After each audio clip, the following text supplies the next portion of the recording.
de jefes de bloque. ¿Hay acuerdo para que mañana haya quórum? ¿Cuál es el resultado?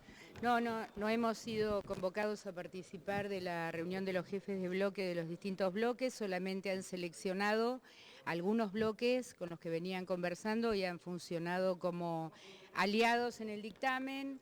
Sé que ha estado el bloque del Partido Justicialista de Diego Bocio y algunos otros bloques, pero nosotros no nos convocaron. Nosotros seguimos manteniendo la misma posición que tuvimos la semana pasada. Tenemos un dictamen propio que fue firmado en la reunión de comisión conjunta y hemos establecido que es responsabilidad del oficialismo reunir el quórum. Una vez que lo consigan, nos sentaremos a discutir y a debatir el proyecto nuestro. ¿Cuál es el proyecto? ¿En qué consiste el proyecto del Frente para la Victoria? Nuestro proyecto tiene que ver con la mejora en las condiciones de negociación.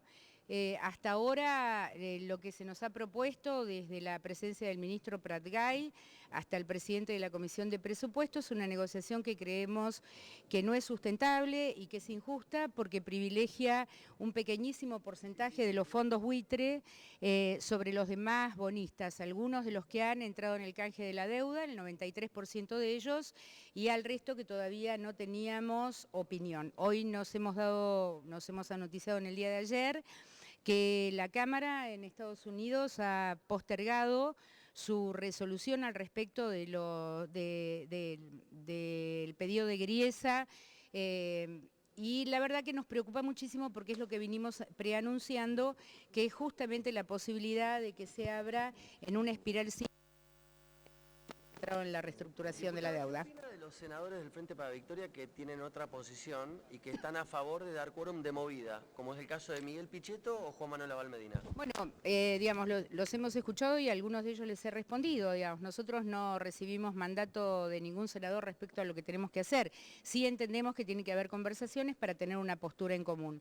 Nosotros hemos fijado nuestra postura ya hace mucho tiempo, hace más de 20 días, cuando nos enteramos del tema, y nos parecía que la herramienta del quórum era la herramienta necesaria para que la sociedad tomara conocimiento de lo que estaba pasando, porque es un tema muy técnico, muy difícil de comprender, pero que entendemos que condena el futuro de los argentinos a un endeudamiento de más de 15.000 millones. Y el presidente Mauricio Macri dijo que si no se aprueba esto va a haber ajuste o hiperinflación. ¿Qué opina? Sí, realmente es la primera vez que escucho que un presidente de la Nación extorsiona al Congreso de esa manera, porque plantear que si esto no se aprueba va a haber ajuste o una enorme inflación yo lo siento como diputada de la Nación, como una clara extorsión al accional del Congreso.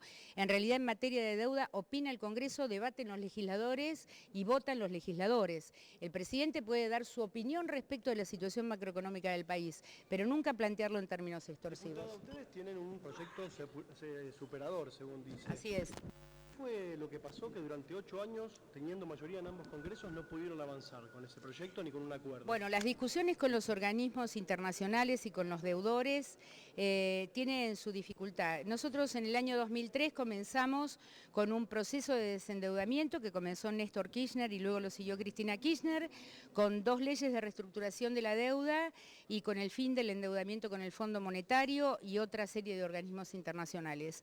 El año pasado comenzaron las dificultades, obviamente, porque los fondos buitre y bajo la opinión de Griesa, obviamente, sintieron que podían avanzar en un año electoral sobre Argentina para demandar por ese pequeño porcentaje, que es solamente el 3,5% del 7% que no entró en la deuda, a demandar en condiciones carniceras, por decirlo de esta manera.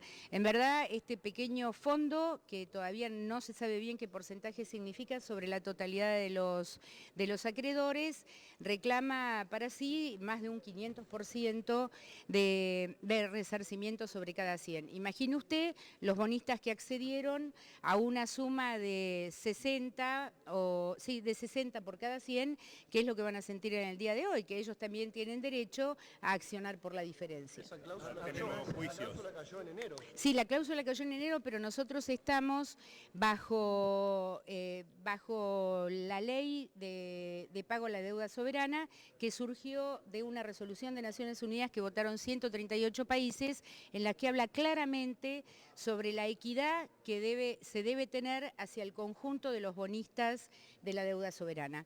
Si bien es cierto que la cláusula cayó, no es menos cierto que nosotros tenemos en vigencia esta ley. Y después hacerme una pregunta que se le hizo el diputado Heller en la comisión conjunta.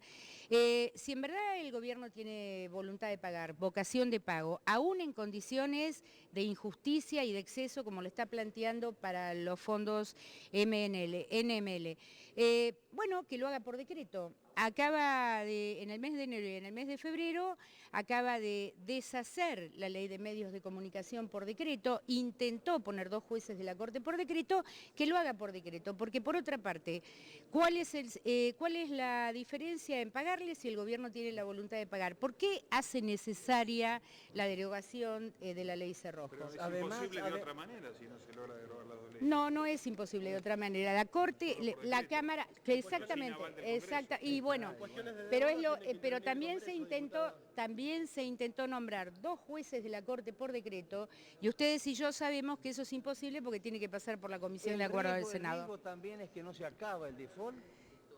No, nadie dice eso.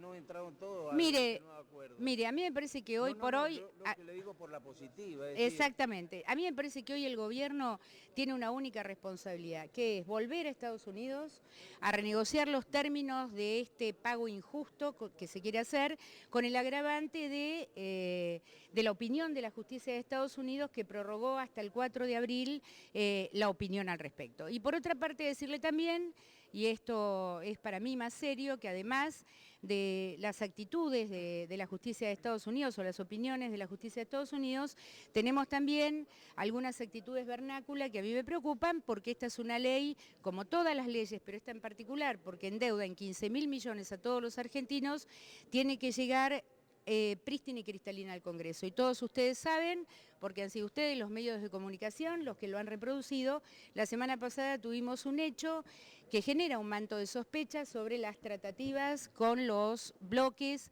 aliados del partido de Macri, fundamentalmente con el bloque de Bocio.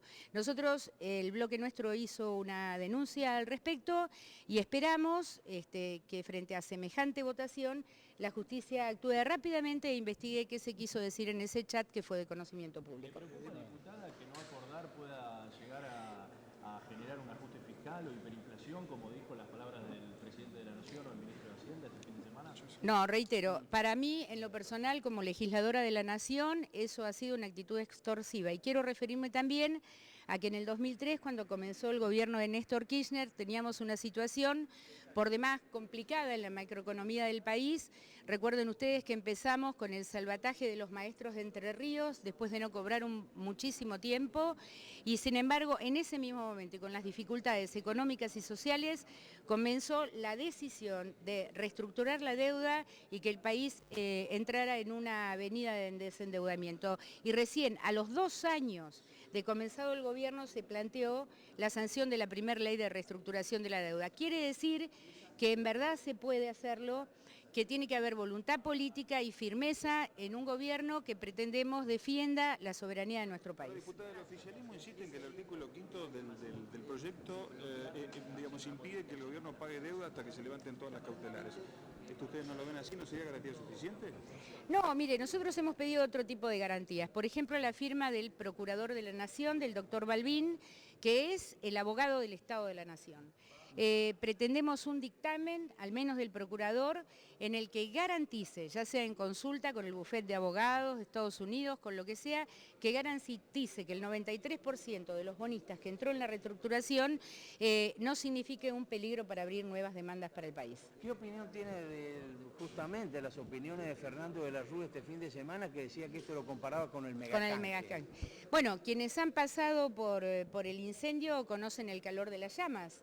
La verdad que me parece que es un buen momento el día de hoy, independientemente de la voluntad de los bloques aliados del partido de Macri, para aclararle a la sociedad, a la gente que escucha, que no estamos frente a la votación de una ley menor, que estamos frente a la votación de una ley que va a comprometer el destino de los argentinos.